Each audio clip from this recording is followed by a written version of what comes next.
Bien, hola a todos. Estamos en un nuevo episodio de Bosques y más.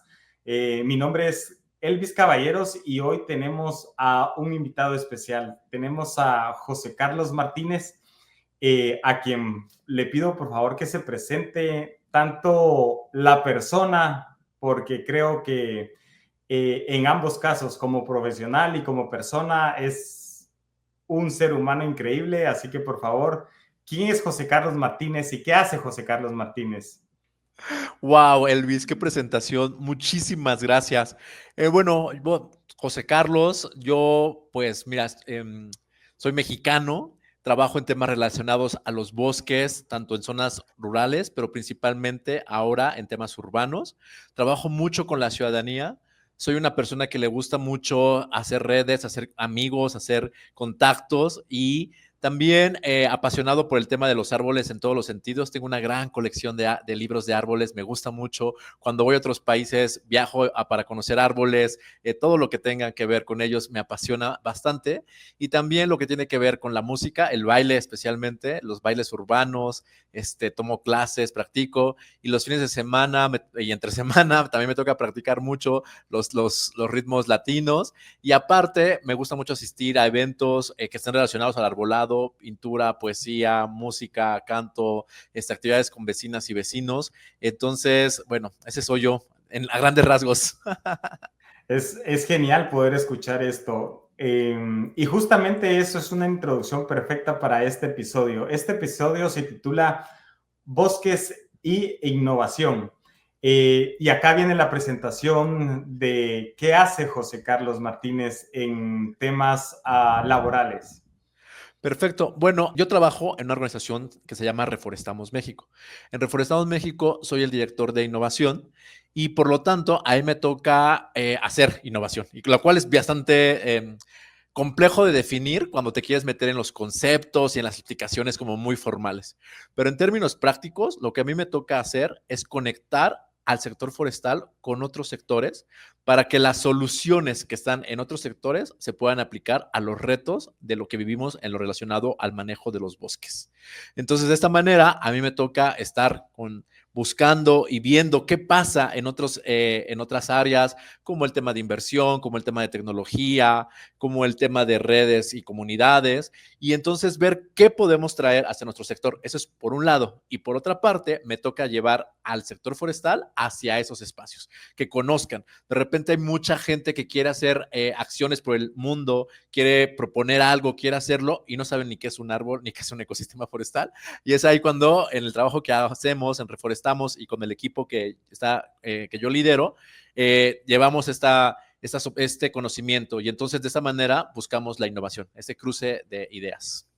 Es súper interesante escuchar lo que estás haciendo, lo que están haciendo por todo un país y realmente por mucho más que un país, porque al final las fronteras muchas veces las ponemos nosotros como seres humanos delimitándolas, pero el sector forestal, los bosques van más allá de las fronteras. Y vamos a ir descubriendo cada una de esas súper interesantes cosas que hacer. Sin embargo, quiero preguntarte, ¿qué te inspiró a dedicar tu vida al sector forestal? Bueno, me da un poco me llama la atención porque justo el año pasado salió un documental de mi vida. Entonces sale el momento en que decidí estudiar ingeniería forestal y justo yo decidí estudiar ingeniería forestal porque cuando yo estaba en el pueblo donde viven mis abuelos, cuando vivían, me volteé a ver hacia la montaña y yo vi menos árboles que cuando era más niño, ¿no? Y entonces eso me impactó, como decir, estos árboles están perdiendo, estos bosques se están perdiendo, y entonces decidí estudiar la carrera de ingeniero forestal. Y esto ha sido muy curioso porque lo tengo que mencionar, en mi familia no les gusta esto, ¿no? O sea, es como, ¿por qué vas a estudiar esto? Esto no es relevante, no es importante, eres muy inteligente como para estudiar ingeniería forestal, como que tienes muchas habilidades, eso no lo estudies. Y yo no sé, o sea, yo desde el primer día que entré a la carrera, amé la carrera, me gusta mucho lo que hago, el trabajo, y los bosques siempre te devuelven más de lo que tú les das. Entonces, por esa razón. Y luego, la parte de innovación, es decir, ok, estudiar por bosques, pues hay muchos. Pero entonces, ¿cómo le das el enfoque de innovación? Porque me pude haber dedicado a la industria, me pude haber dedicado a la investigación, me pude haber dedicado a otros temas. Sin embargo, yo decía, bueno, es que hace falta como tender esos puentes con otras áreas, hace falta ir más allá de lo que nos han enseñado, de lo que tenemos aquí, y entonces por eso me empecé a meter en temas de innovación y bueno, he tomado cursos, diplomados, talleres para aprender herramientas, tener más conocimientos que se puedan implementar en el sector forestal. Cada respuesta que nos das es un mundo del cual podríamos conversar.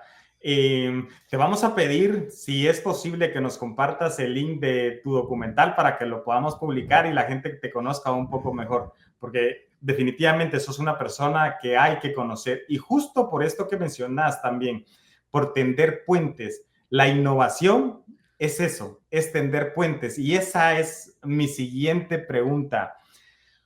En un sector ya de por sí difícil, como tú bien lo mencionaste, en temas de muchas veces porque las personas lo miran muy simple, es como plantar un árbol que es súper importante, que es valiosísimo, pero que sin embargo abarca muchísimo más.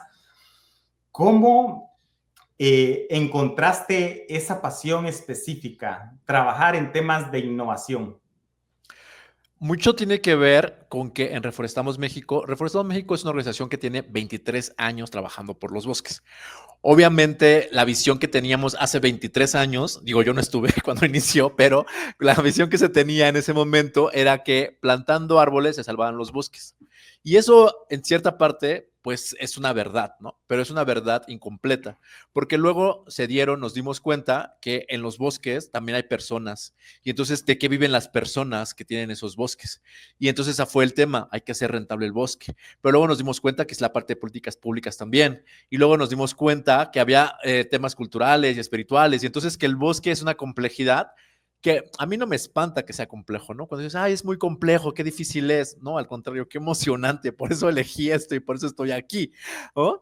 Pero en este sentido, el sector forestal, una crítica que se le puede hacer, y como a todos, como a todos los sectores pasa en todas las áreas, pues se vuelve en su burbuja, ¿no? Se encierra en su mundo y solamente los que estudiaron la carrera, solamente son los que pueden opinar, solamente son los que pueden tomar las decisiones, y cuando te das cuenta que el director de la Comisión Forestal en México o en otra parte, en Guatemala, en Perú, en Colombia, no es forestal, dices, ay, ¿qué pasó? Cuando te das cuenta que los CEOs de las empresas madereras y forestales no son forestales de profesión, dices, ¿qué pasó? Cuando ves que las políticas se diseñan y los presupuestos internacionales se diseñan para los bosques, no son gente forestal, dices, ¿qué pasó?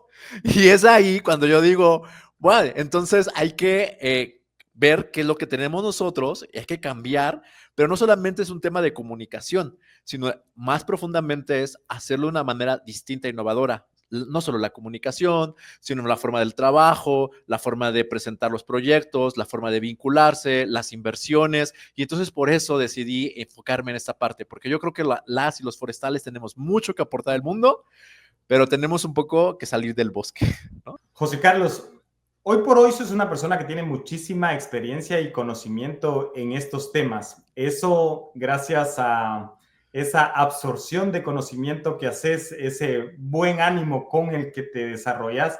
Pero ¿qué retos enfrentaste a trabajar temas de innovación en este sector? ¿Fueron retos sumamente difíciles? ¿Se fue dando muy natural? ¿Cómo fue esta transición? Pues ya no lo recuerdo, nada, no es cierto. No, a toro saltado, no, no es cierto. La verdad es que son muchas, pero yo comenzaría con los que tienen que ver con la mentalidad, ¿no? Es decir, esto no es de forestales, ¿no? Esto que aprendí, yo por qué, si en la carrera solo me enseñaron a mí a cubicar, a transformar, a plantar, pero ahora tengo que aprender nuevas metodologías y entonces que la innovación abierta, que la innovación cerrada, cómo entonces se hace, wow, el Canvas y que el design thinking y entonces hay que hacerlo. Y entonces esa resistencia mental a decir, no, yo ya terminé la carrera, yo ya sé todo lo que tengo que saber. No, no es cierto, hay mucho que aprender, hay mucho que hacer. Luego los retos sociales, porque mucho de esta voz que te dice eso no es de forestales, viene mucho del sector forestal. ¿Sabes? Como yo empecé a estar en otros espacios, en otros lugares, pues no solamente el Congreso Forestal Mundial o el Congreso Latinoamericano de Bosques o no, sino también en el evento de inversión, en el evento de tecnología, en el evento de empresas. Y entonces decían, eso no es de forestales, eso no lo hacemos. Entonces me acuerdo muchísimo que un profesor que aprecio muchísimo, me dijo la primera vez, me decía en un evento que estábamos en un banco, ¿no? Y que yo lo invité a participar y todo esto, me decía, no, es que tú no eres forestal. Y me acuerdo que a los 10 años después, en Sudáfrica, estábamos en el Congreso Forestal Mundial y me dijo, no sé si 10 años después por los tiempos, pero en el caso es que después me dijo, wow, tú eres un gran forestal, ¿no? Y dije, ok, entonces esos retos sociales, ¿no? Y luego, obviamente, las habilidades en el tema de los conocimientos, me refiero a todo lo que hay que aprender, pero también el tema de idiomas, ¿no? Esto es muy relevante porque hay que conectar con las personas. Yo tenía muchos prejuicios mentales y de parte de todo, mucho por la educación que tenía, ¿no? Estudié en una muy buena universidad, tuve increíbles profesores, muchas prácticas, increíbles compañeros, pero siempre te queda esta experiencia que te decían, hay un malo en la historia, ¿no? La empresa es mala, se va a aprovechar de ti. Y Reforestamos México me ayudó mucho a cambiar, de decir, ok, sí hay empresas que realizan acciones malas, cierto. Sí hay personas que realizan acciones en contra de los bosques, es verdad. Pero entonces hay personas que las hacen bien y también cómo hacemos que los que lo hagan mal lo hagan bien.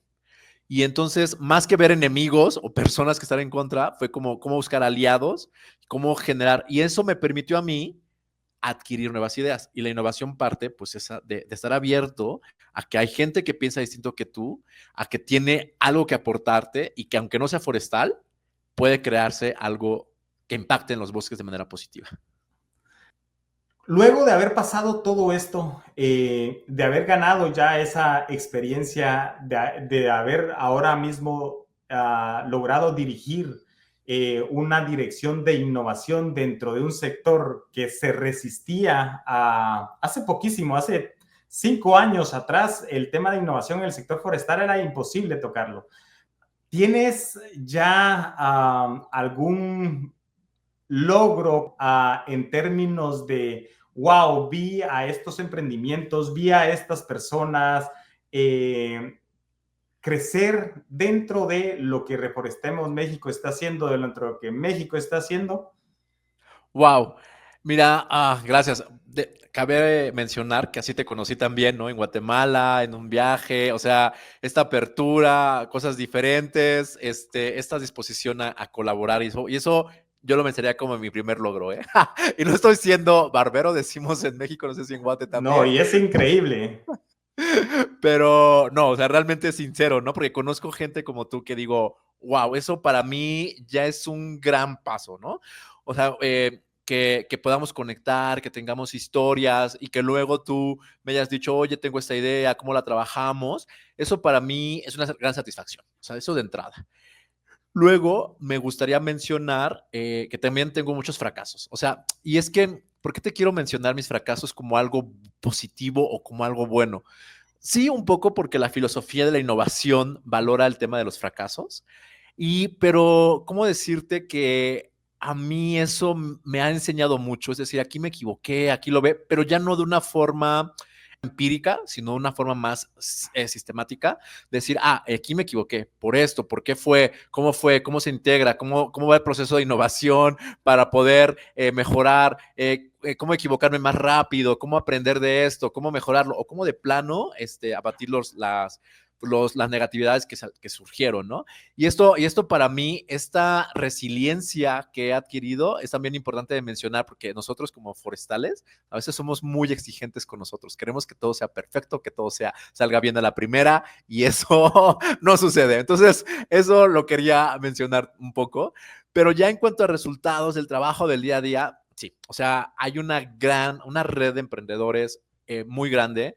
No todos los proyectos funcionaron y no importa porque esos jóvenes se quedaron con la idea de emprender hoy en día, digo, llevamos un programa que se llamaba Joven Emprendedor Forestal, fueron 10 años, y hoy esos jóvenes ya están en las empresas, y entonces me escriben y me dicen, pues ahora estoy promoviendo esto, ahora estoy promoviendo una idea nueva, es que en Joven Emprendedor aprendí esto y me dio oportunidad de entrar a este trabajo.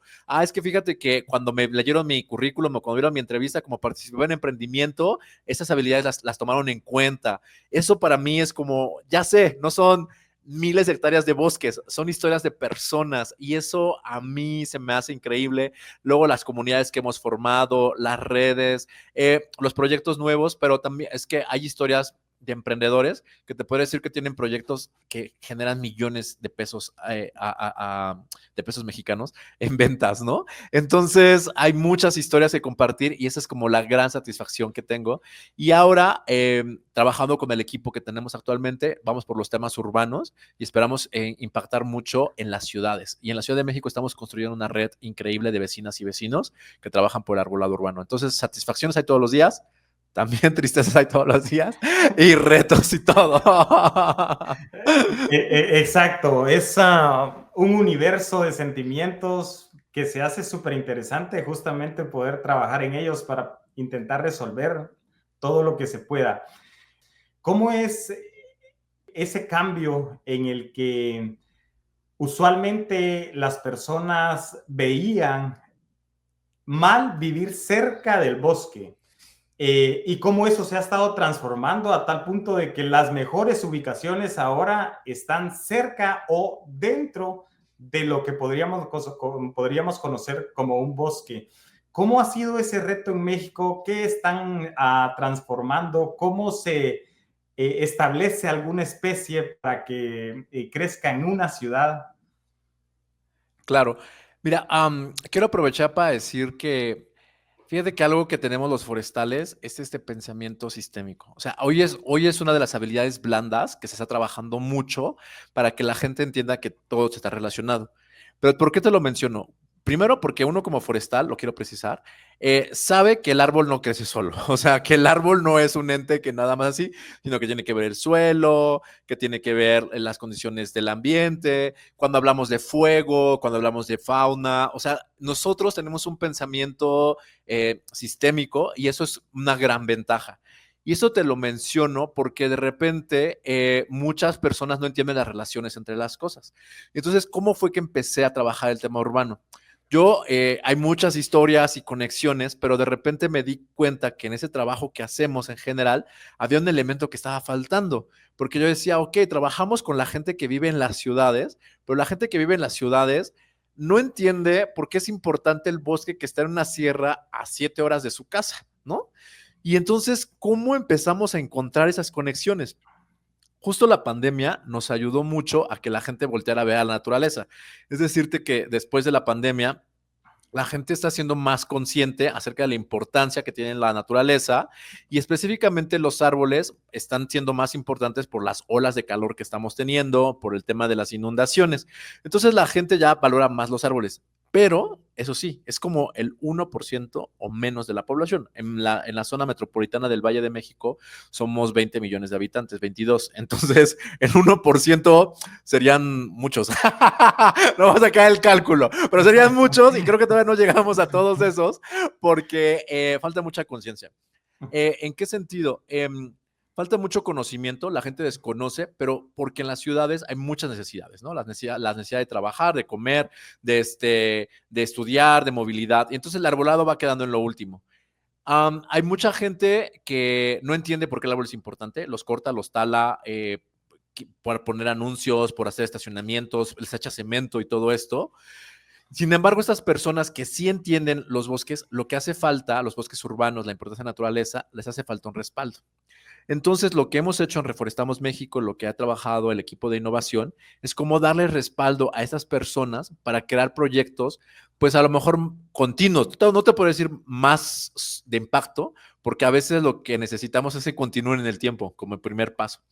Y esta transformación se va dando poco a poco en la gente, porque entonces, como ya se va hablando del tema, ya no una organización, sino la ciudadanía. Tu vecina y tu vecino te dice, oye, ese árbol es importante.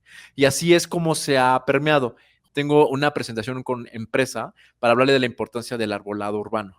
Y esto para mí es un gran logro, porque antes siempre te pedían hablar de la importancia de los árboles en la selva de no sé dónde, o en el bosque de no sé dónde, pero cuando te lo piden en la ciudad, digo, wow, hay algo ahí, ahora nos toca, pues decirles por qué, darles más información y que así no le echen cemento a los arbolitos. Felicidades por todo este trabajo. Sí, es algo sumamente difícil de lograr y lo están logrando de muy buena forma. Tenía una segunda pregunta con el tema anterior. ¿Existen productos forestales mexicanos dentro de los proyectos que hayas estado apoyando, que hayas conocido, que hayan crecido en ese mercado gracias a algún tipo de apoyo que se les haya dado? Sí, mira, conozco, voy a mencionar 3 casos así rapidísimo. El primero tiene que ver con las mujeres, con un grupo, perdón, en una empresa en Durango que vendían palos de escoba. O sea, puedes decir, oye, palos de escoba, ¿qué? Pero si vieras la cantidad de palos de escoba que se consumen, los camiones que tienen que salir de un subproducto, depende de la calidad de la madera, pero no, no es que se tale un árbol de 100 años para hacer un palo de escoba, ¿verdad? Entonces, pero esto, Reforestado México los acompañó para consolidarse con su modelo de negocio, cómo lo estructuran. Esto fue en Durango. En Durango también hay un grupo de mujeres, todas mujeres, que están ahí, que tienen una fábrica de molduras y de también que tienen que ver con los pisos y así, y también recibieron capacitación, acompañamiento, un fondo semilla por Reforestamos México para que pudieran incrementar sus exportaciones hacia Estados Unidos, ¿sí? Porque como están en el norte, principalmente les compraban en Estados Unidos. Luego también está el tema de los bonos de carbono. Esto se me hace como bastante relevante porque, pues, hablando de los nuevos negocios, que también los forestales debemos de estar en eso, estos jóvenes empezaron a emprender y nosotros los conectamos con sus primeras empresas que les compraron sus proyectos de bonos de carbono o de desarrollo del proyecto, y entonces ya crecieron y ahorita, te digo, están vendiendo millones y tienen un mercado internacional impresionante en Estados Unidos, en Europa, y quieren crecer hacia otros países, ¿no? Bueno, crecer a otros países su operación, aparte de sus ventas, por decirte casos así súper rápido. Son casos súper rápidos, súper interesantes. Es wow, simplemente wow. Todo esto se logra a partir de justo esto que mencionabas, esos capitales semilla. ¿Cómo México y ustedes como Reforestemos México han logrado o si se ha logrado incentivar, por ejemplo, la inversión privada para apoyar y seguir apoyando diversos proyectos forestales? Tú lo sabes bien, Elvis, que el tema del sector privado es todo un retote, la inversión. A ellos, o sea, sí, mucho ambiente, lo que tú quieras, pero los cuadran los números, ¿no? O sea, a ellos son números y rentabilidad y se acabó. Entonces, Reforestamos México ha trabajado mucho en capacitar a las comunidades, a las emprendedores, que aprendan a hacer su modelo de negocio, que lo tengan muy claro, sus costos, qué venden, cuánto, que definan muy bien su producto. Bueno, todo lo que tenemos, que tú conoces bastante bien, para que entonces sí pueda ser más atractiva la inversión. Aún no logramos que esto sea continuo y sostenible. Tenemos proyectos, casos, empresas que lo hacen, pero justo a partir de este año en Reforestados México tenemos una meta de impactar en el trabajo en 300,000 hectáreas, y para esto estamos trabajando en toda la estrategia de financiamiento, para obtener dinero de filantropía o de otros inversionistas, de fondos de impacto o de otros tipos de inversiones. Es decir, toda la experiencia que hemos acumulado en estos años la queremos ya ordenar, sistematizar y poner en otro nivel para alcanzar a este escalamiento de 300,000 hectáreas, que lo cual pues parece sencillo, pero es bastantísimo. Y el apoyo de Reforestamos México es clave en ese sentido porque entendemos el lenguaje, en esa idea de tender puentes, entendemos el lenguaje del sector privado y no nos peleamos. Si el sector privado quiere números para saber si esto es rentable o no, pues hay que sacarlos. Llegamos con la comunidad y nos interesa las familias, las personas, que todo esté bien, pues armemos un proyecto alineado a sus intereses, ¿no? Entonces, hacer esos matches parece fácil, pero requiere tiempo. Lo bueno es que los forestales tenemos paciencia. Los árboles crecen en varios años. Es muy cierto.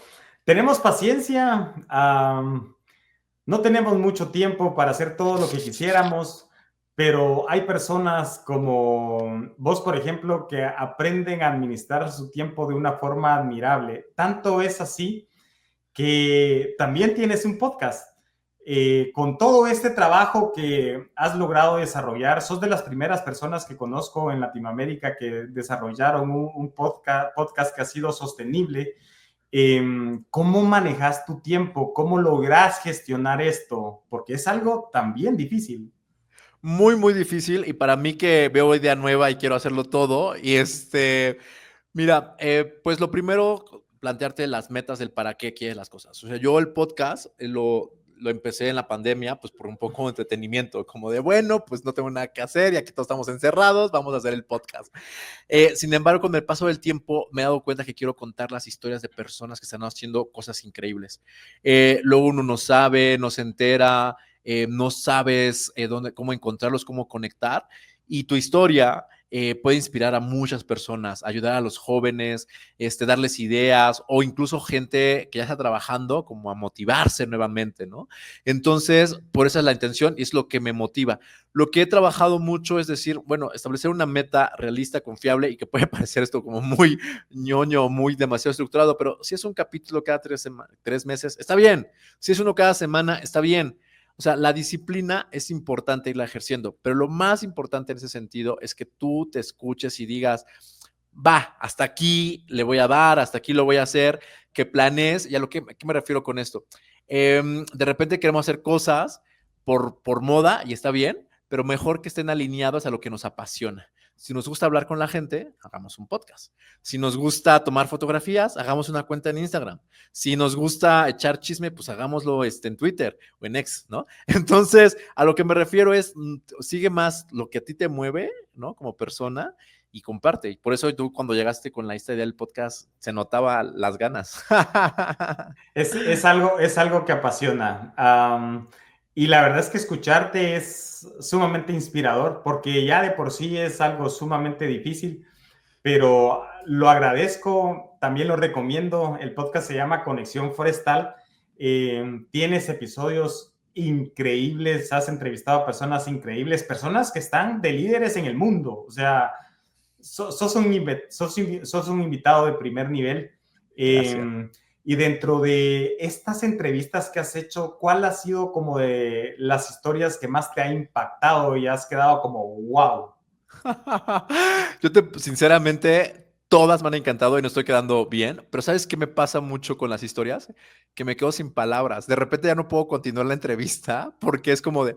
Y así me ha pasado mucho con las historias porque es gente que a lo mejor en el trabajo, en el día a día, oye, el proyecto tal, sí, ¿cómo va la reforestación? ¿Cómo va la inversión? ¿Cómo va el foro? Sí, pero nunca nos detenemos a hablar como casual, ¿no? Bueno, a lo mejor de una manera informal, en el cóctel o esto, pero en el podcast he escuchado tantas cosas y a la gente generalmente le pregunto, ¿qué significa el bosque para ti? Y cuando escucho esas visiones del bosque como alimento, el bosque como casa, el bosque como conocimiento, el bosque como recurso, el bosque como... Me quedo así como de...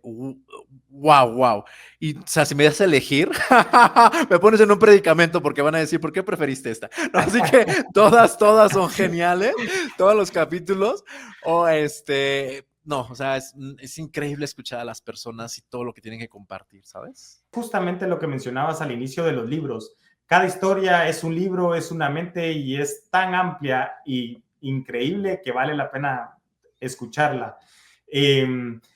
Existe mucho pesimismo en esto. Ya nos diste un consejo a las personas que queremos transmitir de alguna forma. Bueno, creo que nos diste más de un consejo a las personas que queremos transmitir de alguna forma la importancia del sector forestal, no solo viéndolo como un hermoso paisaje, sino viéndolo como una herramienta que da vida a personas, animales, y en el que conviven muchas cosas. Pero entendiendo esto, ¿qué otras recomendaciones nos puedes dar o les puedes dar a las personas que tengan la intención de comunicar a partir del sector forestal para todas las demás? Habría muchas. Yo comenzaría diciendo, que nos quitemos de la mente que esto es una competencia. Es decir, si tu podcast, cuando llegue a ser súper famoso y millones de personas lo escuchen y miles y así, todo esto de reproducciones, me voy a sentir muy feliz. No es como decir, ¿por qué el podcast de él y el mío no? Eso no es una competencia. Todos estamos a favor de la misma causa y eso es importante que lo tengas, porque de esta manera nos apoyamos, reproducimos lo del otro, lo compartimos y eso sí nos hace falta mucho en el sector, ¿no? Es como decir, es que es mi proyecto, esto es mío y yo quiero. No, no, no. Así como me invitaste a mí, podrás invitar a otros comunicadores forestales, darles consejos, sugerencias, compartir sus historias y hacerlo. Entonces, dejar de ver esto como una competencia y verlo más como una colaboración que nos permita que el ecosistema crezca. Dos, esto es de persistencia, ¿eh? Esto es de resistencia, de estar aquí y de decir, bueno, lo voy a hacer, lo voy a hacer. Si tu primer video, si fue en YouTube o tu primer reel tuvo pocas vistas, híjole, hay que volver a intentarlo, hay que volver a seguir. Porque sí, como lo dijiste, mi podcast ha sido sostenible porque ya siguen siendo 6 años y sigo haciendo episodios y hay personas que empezaron muy bien, un boom, y al segundo año ya no, o en el primero. Y hablando de jóvenes, hablando de personas individuales, perdón, pero también de instituciones, ¿no? O sea, instituciones que sacaron 4 capítulos y ya no sacaron más. Entonces hay que animarse a hacerlo. Y tercero es como no ser tan duros con uno mismo. O sea, esta entrevista que estamos haciendo va a salir muy bien, pero a lo mejor si la volvemos a grabar en 2 años va a salir mejor, pero ya viene la acumulada la experiencia. Entonces, no te preocupes, no te estreses, estás haciendo algo diferente, deja de juzgarte tanto, va a salir muy bien. José, sos una persona que ha tenido colaboraciones para organismos globales como la ONU, como OPS. ¿Qué ha significado para vos esto? ¿Cómo has crecido a partir de esto? ¿Cómo eso te impacta y te ayuda a crecer aún más? Wow. A mí el conocer otros países me ha ayudado mucho a darme cuenta que lo que yo creía que era cierto y que así se hacían las cosas, no es cierto. Aquí hacemos las tortillas en México de una forma y llegas a Guatemala y son diferentes. Y eso lo estoy diciendo en un término muy simple, pero para que veas que hay muchas maneras de vivir y muchas maneras de hacer las cosas. Al momento de colaborar con organizaciones internacionales, como también como la FAO, empiezas a ver que hay un mundo enorme y que se pueden hacer de distinta forma todas las acciones. Entonces la innovación tiene más sentido, ¿no? Entonces, ¿cómo empiezas a cruzar la innovación? ¿Cómo empiezas a ver todo esto? Y ahí fue cuando me doy cuenta como persona que me enriquezco cuando escucho a los demás, cuando aprendo de su experiencia, de lo que viven, de lo que son, de lo que les motiva y entonces me va enriqueciendo, me da mucha fortaleza. Mucho de lo que nos pasó durante el COVID nos dimos cuenta que había gente muy aislada, muy sola, ¿no? Que no tenía redes. Yo tengo una gran red que he construido muchísimas, o sea, si llego a Guatemala, conozco personas, si llego a Suecia, conozco personas, o sea, gente, y eso me enriquece mucho decir, wow, entonces eso ayuda. Y entonces en mi visión me he dado cuenta que todos tenemos algo que aportar, todos tenemos algo que decir. Lo que es importante es aprender a escuchar. Y eso es una habilidad que a veces los forestales nos cuesta porque nos han enseñado a siempre tener la razón. Eso es muy cierto. Sí, esto se va dando paso a paso. Se dice sencillo, pero lo que has logrado es sumamente grande y te felicitamos por eso. Personalmente me honra que estés con nosotros en nuestro podcast. Y esta experiencia que te ha dado el poder haber recorrido prácticamente, no sé yo no sé si ya también perdiste la cuenta de cuántos países en el mundo. Algo. ¿Cómo ha sido esa comparación entre algunos ejemplos y escenarios que puedas mencionarnos de entre el sector forestal, por ejemplo, latinoamericano versus otro sector o entre los mismos países latinoamericanos? ¿Consideras que hay como algunos retos como muy puntuales y parecidos? Claro. Mira, en cuanto a nivel general me impresiona Latinoamérica, ¿no? De repente, cuando teníamos Joven Emprendedor Forestal, impartíamos los talleres desde México hasta Chile y las problemáticas eran parecidas. Los jóvenes con esta necesidad de saber dónde van a estudiar, con el tema de las habilidades blandas sin trabajar, con un poco de falta de trabajo en equipo con otros sectores. Entonces, eso me impresionaba mucho, ¿no? En cuanto a cosas más específicas, de repente puedes ver las tendencias en cada país, no sé, vas a Costa Rica, el tema de la conservación, pero resulta que ya hay todo un movimiento para más aprovechamiento de las selvas. Digo, sí, de los ecosistemas tropicales. Pero luego vas a Chile y Chile, que es muy conocido por su industria, ves todo un movimiento que busca la conservación. Eso se me hizo como muy interesante de ir viendo cómo se dan estas olas y estos cambios. Pero luego vas a España y entonces resulta que uno cree que en España no hay ¿cómo se llama? No hay propiedad comunal, ¿no? Que son solamente privados, y entonces llegas a España y conoces estas formas de organización comunitaria, ancestral, y dices, ok, también aquí existen eso, y empiezas a encontrar retos similares de toma de decisiones, de desconocimiento, del valor, de la pérdida del valor del bosque, de que prefieren dejar que se queme porque pues no les da valor, de que alguien hizo una plantación en el quién sabe dónde, entonces no lo pueden sacar porque se cortar el árbol, al igual que en Perú, que hicieron muchas plantaciones con eucaliptos, de repente ya no los pueden cortar porque sale más caro. Entonces empiezas a ver que hay retos y similitudes en esto, pero que también hay formas distintas de abordar. Hay mucho tema de tecnología en España, muchísimo, y digo, lo comento más por el tema de la maestría de Data Forest, que sería muy interesante que conocieran. Es una maestría muy, muy buena. Y lo comento más porque al final lo que yo he encontrado es para qué son buenos, ¿no? Dices, mira, en estos temas sociales te puedes acercar a este país, en estos temas más tecnológicos, en estos temas más de manejo forestal, en estos temas más de plantaciones, ellos son más expertos que nosotros. Obviamente en todos los países hay un poco de todo, pero hay quienes que por la tendencia del país, por las políticas, por ejemplo, en Colombia, con todo el tema que vivieron social, pues obviamente hay un ejercicio mucho de los forestales para saber cómo trabajar en campo, debido pues a todo el tema de las guerrillas que había. Entonces obviamente tienen mucha experiencia de cómo abordar esos temas sociales y conflictos que a lo mejor no estaban involucrados directamente, pero que están en el contexto del país, ¿no? De la educación, de todo. Eso me hace muy, muy interesante. Y lo único que sí quisiera resaltar es el tema del tema de las mujeres, de la inclusión. Eso sigue siendo un reto para toda la región, para todo el mundo en general, el tema de las mujeres, pero el de la inclusión de las mujeres, pero se vive en diferentes niveles. Es decir, mientras en Latinoamérica a las mujeres se enfrentan a muchos riesgos, a muchos problemas sociales, a mucha desacreditación, en España eso ya no se vive a ese nivel, pero entonces cómo las mujeres están más en puestos de toma de decisiones, cómo es que se visibiliza más su labor, es decir, tienen otras condiciones sociales que les aseguran cierta seguridad, pero entonces el siguiente eslabón, pero entonces vas a Asia y entonces entiendes que los jóvenes en Asia no pueden hablar con los adultos, entonces las mujeres jóvenes no pueden hablar con las mujeres más grandes y con los hombres por un tema de la cultura, vaya, no es tan fluida la conversación, entonces al final eso es un reto que se vive de diferentes maneras en cada país y es importante mencionarlo porque seguimos teniendo pendiente en el sector forestal la biodiversidad en la parte de los forestales, ¿sabes? O sea, tenemos la biodiversidad naturaleza, pero de repente los forestales sí son los hombres los que toman las decisiones y tiene que haber más, ¿no? Para que sigamos evolucionando en el sector, específicamente en estos temas de innovación, conformar estos equipos multidisciplinarios que es súper, súper necesario.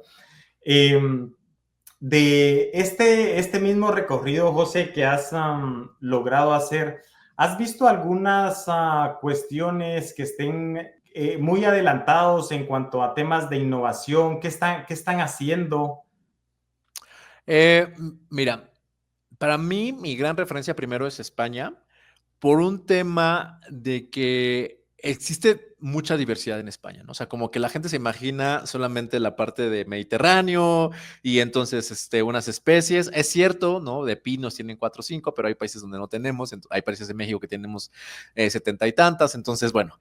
Pero vaya, en España hay mucha biodiversidad y en el tema de darle valor a la naturaleza, al bosque, ellos, para empezar, como contexto, vivieron un proceso de desruralización.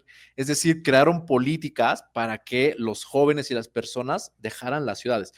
A lo mejor no tan de manera intencional, o a lo mejor sí, pero crearon esas políticas y entonces empezaron a ver pueblos pues, de 50 habitantes, de 20. ¿Qué oferta había para esos jóvenes que estaban ahí? Pues ninguna, y se iban a las ciudades. Y entonces ahora todo hay movimiento, que incluso no recuerdo el nombre del ministerio exactamente, pero hay un ministerio que busca otra vez que la gente vuelva a lo rural, que obviamente lo rural allá, o sea, ahí tienen internet, caminos, agua, no es como lo rural de nosotros, pero sí tienen sus diferencias con respecto a la ciudad, o sea, sí se nota la diferencia, ¿no? Pero en España entonces han trabajado mucho en la búsqueda del valor agregado, los productos, y aunque las extensiones no son tan grandes, en crear modelos de negocio que sean atractivos e interesantes para que la gente pueda vivir de sus bosques. Para mí, la Universidad de Valladolid, en el campus de Plasencia, el trabajo, insisto, de la maestría de Data Forest se me hace muy relevante. Pero estoy hablando mucho de la parte de tecnología y de la parte de innovación. Hay muchas, ¿cómo se llama? En esta universidad crearon muchas spin-offs de negocios de startups forestales que se dedican al tema de innovación. Y hay mucha cultura de esa innovación. En el Congreso Forestal hay espacios para la innovación, entonces es muy interesante este tema.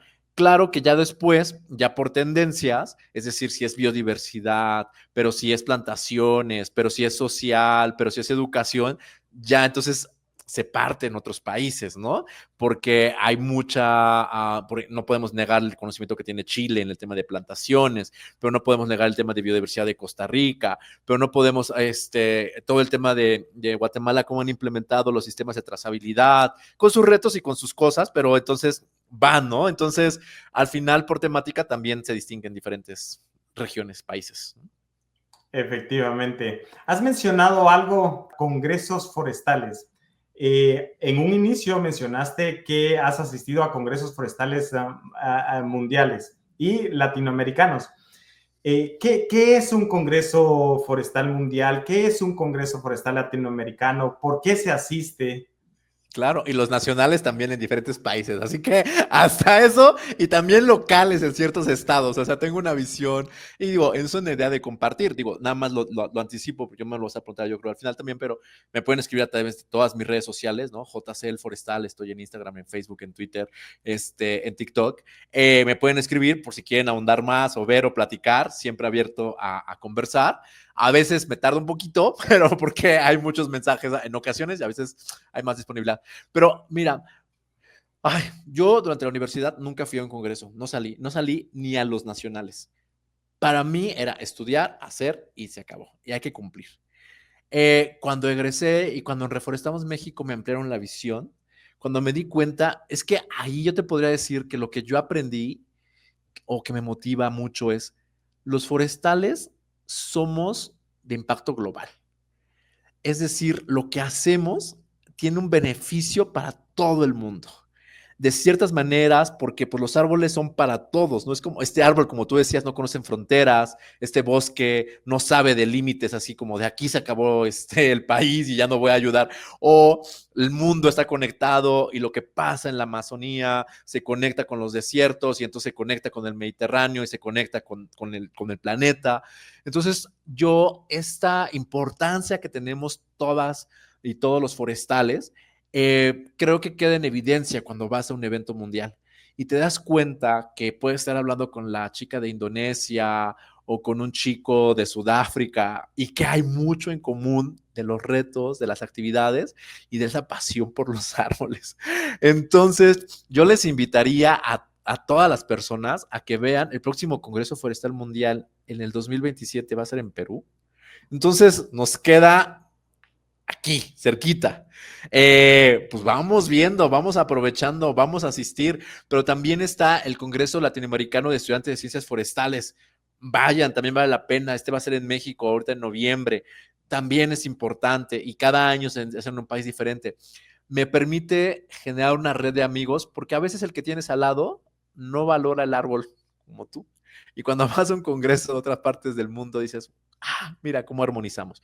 Y la visión que te da al final de las tendencias, del alcance, es algo muy valioso porque entonces tú llegas a implementarlo en tu espacio local para beneficio de todo el mundo.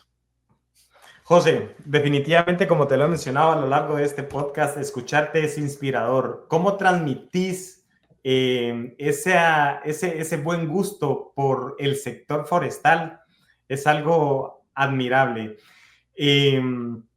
No me quiero despedir justamente sin antes hacerte dos preguntas. La primera ya no la mencionabas, voy a compartir tus redes sociales, pero me gustaría que no las repitieras, por favor. Igualmente las voy a dejar en la descripción del podcast. Va, me encuentran como JC El Forestal en Instagram, en Facebook, en Twitter, en TikTok. Ahí comparto, nada más que sí soy muy friki de la comunicación, entonces no van a encontrar la misma información en todas las redes. Posteo unas cosas en Twitter, posteo otras cosas en Instagram, posteo otras cosas en TikTok y otras cosas en Facebook.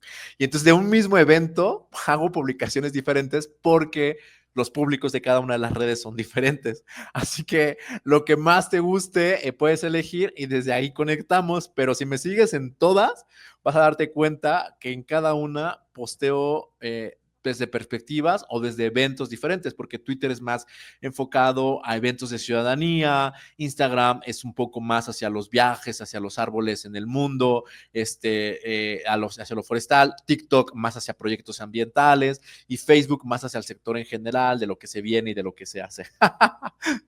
Genial, muchas gracias. Ahora quiero hacerte una pregunta un poco más reflexiva. Desde tu conocimiento, desde la experiencia que has adquirido, si en este momento te pudieran escuchar, por ejemplo, 1 millón de personas, ¿qué mensaje les dieras acerca de los bosques? Los bosques rurales y urbanos están conformados por individuos, árboles, animales, plantas y muchos seres que no vemos. Todos estos seres son seres vivos. Son seres que también tienen una historia, que puede estar y muchas veces está conectado con nuestra historia. Las personas evolucionamos gracias a los bosques. De los bosques obtenemos alimentos, agua, captura de dióxido de carbono, los servicios que tradicionalmente escuchamos. Pero también de los bosques obtenemos inspiración. De ellos hemos encontrado tecnologías que aplicamos hoy en día. También se proveen políticas y formas de organización. Entonces yo invitaría a todas las personas a que nos tomemos un momento en nuestro día, en nuestra vida regularmente, a escuchar a los bosques, porque ahí vamos a encontrar las respuestas a muchas de las problemáticas que vivimos hoy en día y también a una visión de futuro muy diferente. Llevan 300 millones de años en la Tierra, saben un poquito más que nosotros. Muchísimas gracias, José Carlos Martínez. Te deseamos todo lo mejor, que todo siga saliendo muy bien, que se presenten retos y se sigan superando. Esto fue un episodio más del podcast Bosques y Más, un podcast educativo.